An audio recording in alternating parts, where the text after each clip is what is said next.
It began with a countdown that shook nations. 48 hours. That was all the time Prime Minister Andrew Holness of Jamaica gave President Ibrahim Traoré to retract words that had exposed the truth, words that had already begun to ignite the conscience of a people. Inside the Jamaican parliament, the atmosphere crackled with fury and tension.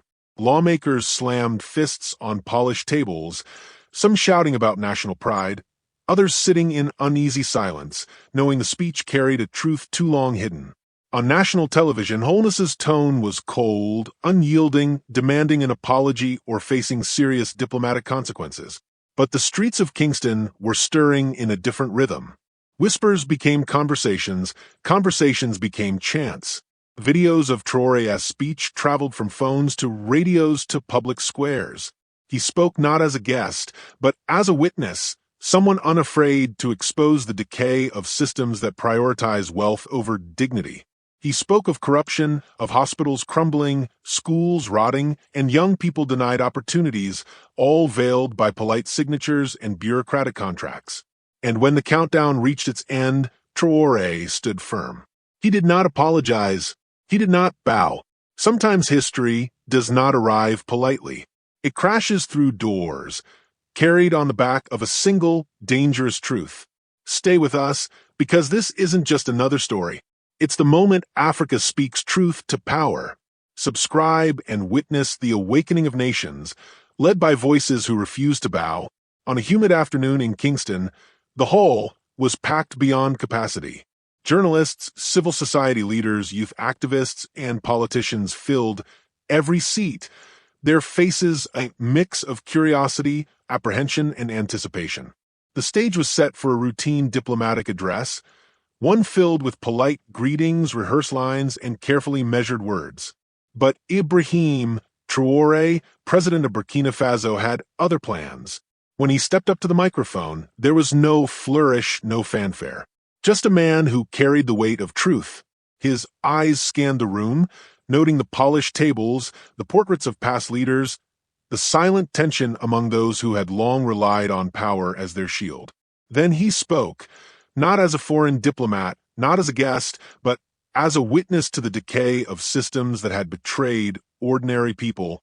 Jamaica cannot afford to turn corruption into its operating system, Traoré began.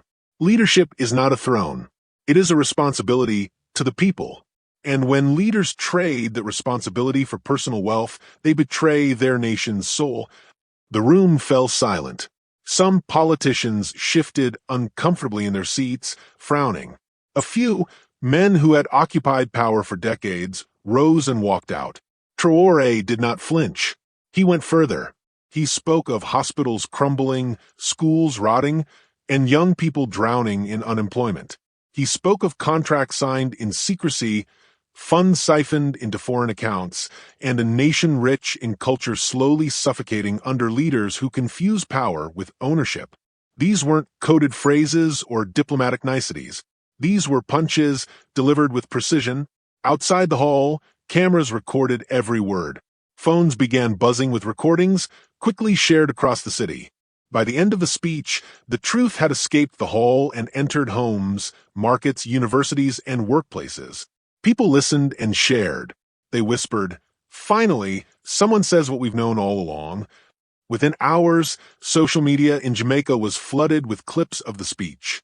Young people analyzed each sentence, activists reposted reports, and even those previously sidelined in civil society felt empowered. Traoré's words had become a mirror for the nation, a reflection of its pain, its corruption, and the unspoken demands for accountability. And yet, while the speech resonated with the public, it sent tremors through the corridors of power. Prime Minister Holness, flanked by aides, erupted in frustration.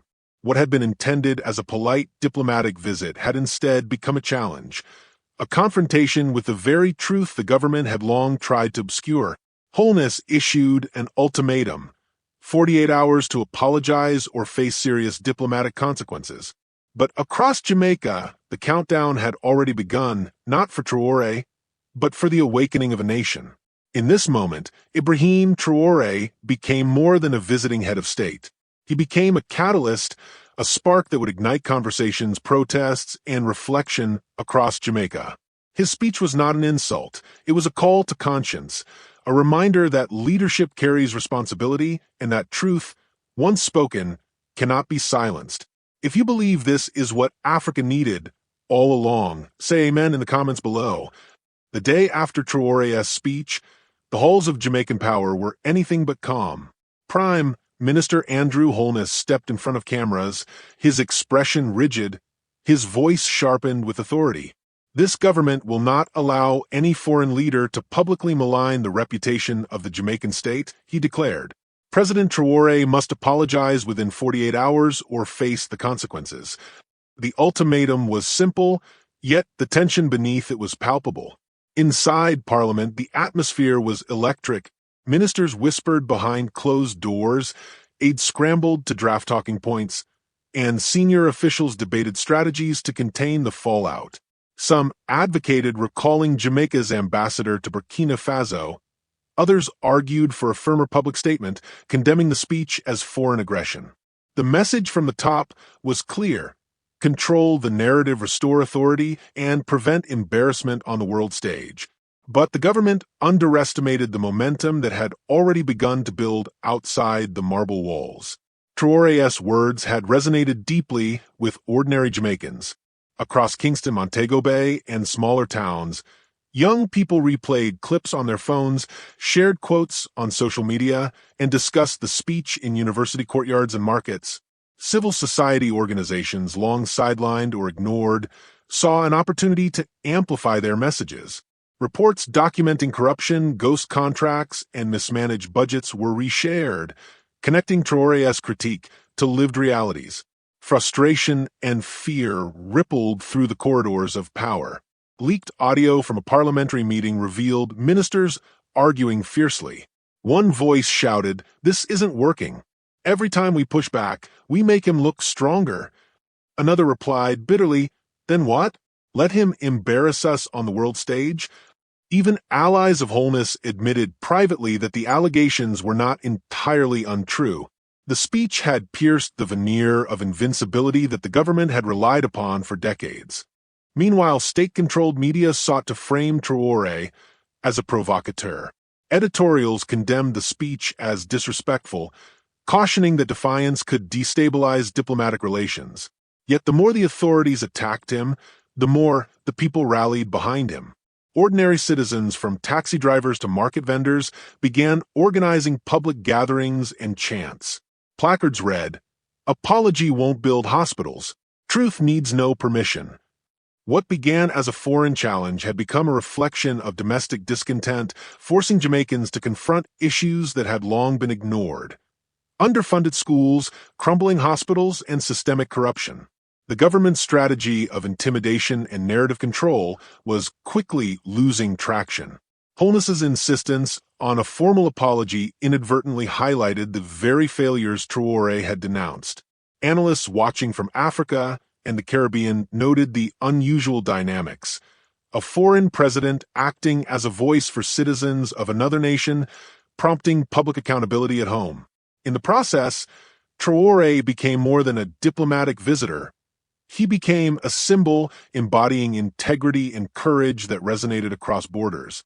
By the time the 48-hour deadline approached, the Jamaican government faced a dilemma.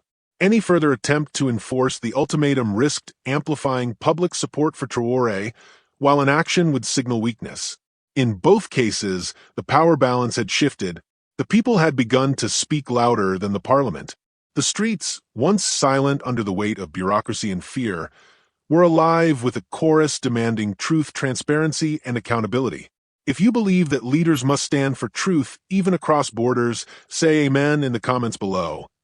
As the 48-hour ultimatum ticked down, something extraordinary began to unfold across Jamaica. What the government expected to be silence and submission turned into a chorus of awakening.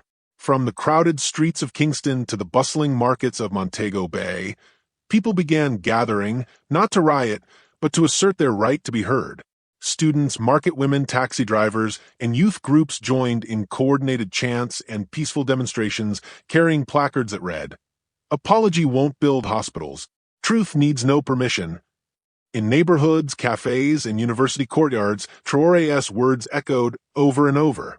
Phones buzzed with video clips, social media feeds carried his speeches, and communities began discussing corruption, unemployment, and underfunded services with a renewed urgency. The message was clear. The truth had been spoken, and the people would not let it be ignored. Civil society organizations that had long been marginalized seized the moment. Reports detailing ghost contracts, inflated budgets, and mismanagement of development funds resurfaced, widely shared across WhatsApp groups, local radio, and independent blogs. Activists and journalists, previously cautious, now felt empowered to speak openly. The conversation shifted from whispers in back rooms to debates in public forums, churches, and community centers. Even the older generation, often hesitant to engage in public demonstrations, began expressing their frustrations openly. An elderly woman told a local reporter, "I don't know this man from Africa, but I know what he said is true. They've been lying to us for years, and when someone finally speaks up, they call it disrespect." Her words captured the sentiment spreading through Jamaica. The anger was no longer aimed at Traoré, it was aimed inward at a system that had long failed its people. As marches swelled, new patterns of civic engagement emerged. Youth organized discussion circles, teachers led open classrooms to explain budget failures, and local unions called for transparency audits. Citizens began documenting their own experiences, creating a network of accountability independent of the government. What started as a foreign leader's speech had become a catalyst for nationwide civic action. The response also transcended digital and physical spaces. Street art appeared in Kingston, murals depicting Traoré with slogans like "Truth has no apology," symbolizing a shared fight for justice. Even radio stations in rural towns began dedicating segments to discussing the impact of his words, exploring corruption, and the need for reforms in their own communities. In these moments, the power dynamic shifted. Traoré had ignited more than outrage. He had catalyzed responsibility, participation, and reflection. The people of Jamaica, previously passive observers, became active participants in shaping the moral and political discourse of their nation. The streets, once silent under the weight of bureaucracy, now resonated with hope, clarity, and the undeniable voice of citizens who realized that speaking truth could no longer be confined within the halls of power. If you believe this is what Africa needed all along, say amen in the comments below. The ripple effect of Traoré's speech did not stop at Jamaica's shores. Across the Caribbean and into Africa, the world took notice. Major international networks picked up the story, broadcasting the confrontation as a bold act of truth-telling. Analysts debated the implications. Some viewed it as a diplomatic misstep, others as a watershed moment in cross-continental accountability. But for young people in Africa, Traoré became more than a president, he became a symbol. In Burkina Faso, Senegal, Mali, South Africa, and beyond, students, activists, and community leaders shared his quotes across social media. Traore Burkina Faso was trending in discussions about leadership, responsibility, and integrity. African news outlets highlighted his courage to speak not for his own nation alone, but in solidarity with citizens of another country. He had crossed the borders of diplomacy to champion universal principles of accountability and justice. Scholars and commentators began analyzing the incident as a test of global leadership. How could one man from a small West African nation influence the civic consciousness of a Caribbean island? Traoré's speech revealed a shared struggle across continents, governments that prioritize self-interest over public service. His words resonated in countries facing similar challenges, sparking discussions about corruption, citizen empowerment, and the role of leadership in cultivating dignity. Even in Jamaica, the international spotlight amplified the momentum. Pressure mounted as African news outlets and diaspora media framed Traoré as a champion of truth. The narrative shifted from foreign interference to universal advocacy for integrity. Street murals depicting Traoré's face appeared not only in Ouagadougou, but also in Kingston neighborhoods, emblazoned with phrases like "Truth has no apology." Universities across Africa began hosting forums discussing accountability, inspired by Traoré's example, connecting students and youth movements across continents. The international response also highlighted a new era of transcontinental civic solidarity. Caribbean and African youth began forming digital coalitions, exchanging strategies for promoting transparency and social justice. NGOs and advocacy groups leveraged the heightened attention to support local investigations into corruption, emphasizing citizen engagement as a complement to governmental oversight. For Traoré, the global response was not a reward but a validation of a principle: courage and integrity resonate beyond borders. His leadership became a lens through which ordinary citizens could evaluate not just their own governments, but the broader systems that govern public life. The conversation had shifted from a single speech in Kingston to a continental discourse on the nature of leadership, civic responsibility, and the transformative power of speaking truth to power. In these developments, it became clear that African news was no longer just reporting events, it was shaping a narrative of transcontinental accountability. The influence of a principled leader in Burkina Faso had demonstrated that one voice could catalyze reflection, dialogue, and action across oceans, inspiring both hope and tangible civic engagement in distant lands. If you believe leaders must speak truth to power across borders, comment Amen below. As the 48-hour deadline expired, the world waited for a response from Burkina Faso. But Ibrahim Traoré did what very few leaders would dare. He did not apologize. He did not retreat. Standing behind a simple podium in Ouagadougou, without flashing lights or nationalistic theatrics, he addressed journalists and citizens alike. His voice was calm but firm. The truth does not bow to deadlines. I did not insult the Jamaican people. I spoke for them. I spoke of their right to a government that serves them, not itself. If telling the truth has become a crime, then the world is in trouble. The message reverberated far beyond the walls of the hall. In Jamaica, the government's ultimatum dissolved into irrelevance. Citizens, now empowered, continued to organize peaceful demonstrations, share videos of the speech, and engage in public discussions about corruption, education, healthcare, and unemployment. The people were no longer passive observers, they were participants in a growing movement demanding accountability. Across Africa, Traoré's defiance became a beacon of leadership. Young activists, scholars, and journalists saw a model of integrity that transcended borders. Traore Burkina Faso was referenced in classrooms, online forums, and civic debates. His example inspired youth-led initiatives to promote transparency, challenge corruption, and create solutions in their own communities. The speech had sparked not just conversation, but action, a rare form of governance by example that illustrated how one leader's courage could mobilize entire populations. Traoré's leadership was simple yet profound. He did not promise quick fixes or foreign aid. Instead, he emphasized trust, accountability, and shared responsibility. In the days following the speech, street art appeared in Kingston. Murals depicted his image alongside the slogan, "Truth has no apology." Universities hosted open forums. Churches called for reflection. Youth groups coordinated nationwide campaigns for civic engagement. What began as a diplomatic confrontation had transformed into a movement of global resonance. The significance of Traoré's stance was clear. Courage in leadership is measured not by the fear it provokes in opponents, but by the hope it ignites in citizens. His actions demonstrated that speaking truth, even across continents, can catalyze awareness, participation, and lasting change.